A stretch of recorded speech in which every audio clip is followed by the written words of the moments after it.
Choose the correct options for the following set of reactions. Basically आपको ये जो S T U S U U N T दिए गए हैं ये पता करने हैं रिएक्शन में और आपको फाइनल आंसर बताना। तो मैं अब देखिए इस रिएक्शन को सारी को सोल्व करता हूँ वन बाई वन।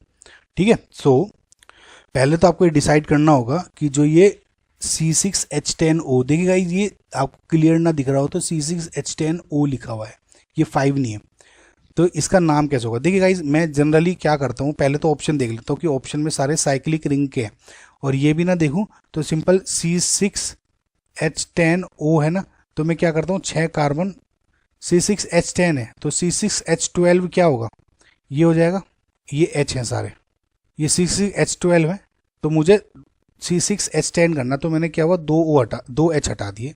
अब देखा एक O बचा तो यहाँ डबल बॉन्ड O लगा तो C6H10O आ गया। ऐसे वैसे भी आप अगर बना सकते हैं, आप आइसोमेरिज्म के थ्रू बना लें तो लेकिन ऐसे ही है सिंपल। अब इसकी रिएक्शंस देखते हैं। C6H10O की रिएक्शन कराई CH3MgBr के साथ, जो कि ग्रिग्नार्ड एजेंट है जिसमें एक्टिव स्पीसी आपकी CH3 नेगेटिव है, तो ये अटैक करेगी इधर और न्यूक्लियोफिलिक एडिशन रिएक्शन, ये बॉन्ड खुल जाता है, राइट। सो इधर क्या हो जाएगा, CH3 यहाँ जुड़ गया और इधर O नेगेटिव हो गया। फर्दर इसको H2O से रिएक्शन कराई गई तो यहाँ पर आपका OH बॉन्ड आ गया। ठीक है गाइज, ये हो गया आपका Q। अगेन इसकी जब रिएक्शन कंसंट्रेटेड HCl के साथ कराई, अब देखिए गाइज क्योंकि इसमें कंसंट्रेटेड HCl है, एक्वस नहीं है, तो क्योंकि H आयन है और Cl नेगेटिव है, H आयन इस पे अटैक करेंगे। ठीक है, कंसंट्रेटेड HCl है, एक्वस नहीं है, सिर्फ न्यूक्लियोफिलिक एडिशन होगा Cl नेगेटिव का, तो इसका मतलब देखिए ये OH2 पॉजिटिव हो गया और ये CH3, ये निकल जाएगा और यहाँ पर एक पॉजिटिव चार्ज आ जाएगा, पॉजिटिव चार्ज पे Cl नेगेटिव अटैक करेगा। ठीक, आई होप समझ पा रहे होंगे गाइज आप, तो यहाँ पे Cl हो गया। ठीक है, ये हो गया आपका S। ठीक है, नाउ अगेन आप देखेंगे रिएक्शन में Q एंड S हो गया, Q की रिएक्शन कराई अब, तो अब ये आपका Q था, Q की रिएक्शन कराई आपकी H3PO4 के साथ 20%। नाउ गाइज अगर आपने मेरी वीडियो देखी होगी हाइड्रोकार्बन की भी प्रीवियस ईयर्स की, तो मैंने आपको उसमें बताया था कि जब भी आपका H3PO4 मिल जाए या H2SO4 मिल जाए, ये काफ़ी स्ट्रॉन्ग एसिड्स होते हैं, कंसंट्रेटेड फॉर्म में हों भी या नहीं भी, तो ये हमेशा जब भी आपको मिलेंगे तो ये मान के चले कि डिहाइड्रेशन हैपन होता है, ये बेसिकली पानी निकाल देते हैं आपके मॉलिक्यूल्स से और डिहाइड्रेशन होके एल्कीन में कन्वर्ट कर देते हैं कंपाउंड्स को। ठीक है इस, तो अब इस कंपाउंड में ये तो हो गया, मैं इसे हटा देता हूँ, ये वाला डिहाइड्रेशन होगा, एक H यहाँ पे है और एक H है यहाँ पे।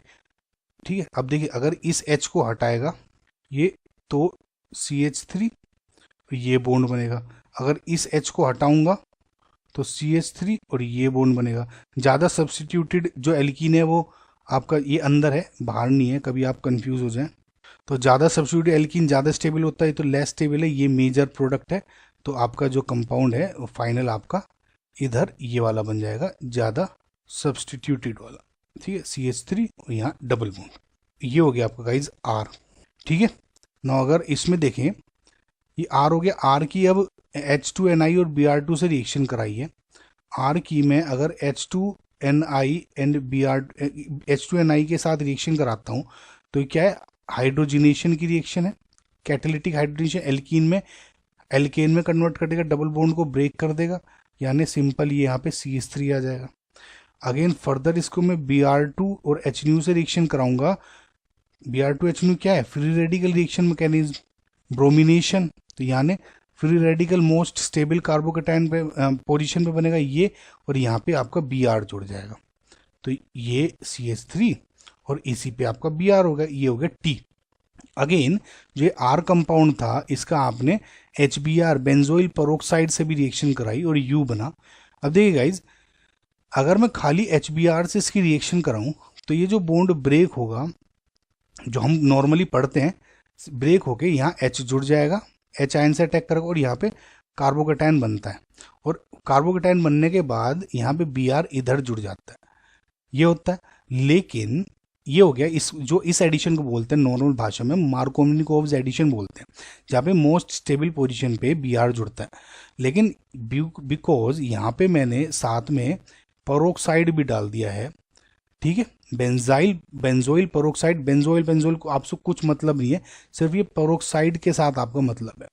अब क्योंकि यहाँ पे पेरोक्साइड भी डाल दिया है तो इसका मतलब एंटी मार्कोवनिकोव्स जो आपका एडिशन होगा, यानी अब क्या होगा, जो एक वैसे तो डायरेक्ट एडिशन हो जाता है इसमें लेस्ट स्टेबल पोजीशन पे, लेकिन मैं अगर समझने के हिसाब से करूं तो इस बार कार्बोकैटायन मोस्ट स्टेबल पोजीशन के बजाय लीस्ट स्टेबल पोजीशन पे बनेगा, और यहाँ पे इस बार बी आर जुड़ता है। समझ में आपको गाइस? तो ये आपका इस तरह से कंपाउंड हो, ये हो गया यू। तो आपका क्या हो गया, जो आपका क्यू है ये एस आर यू ये हो गया, एंड टी ये हो गया। अगर आप ऑप्शन में इनको कंपेयर करेंगे तो आप ये पाएंगे कि जो आपका सी एंड डी ऑप्शन है वो करेक्ट ऑप्शन, ठीक है।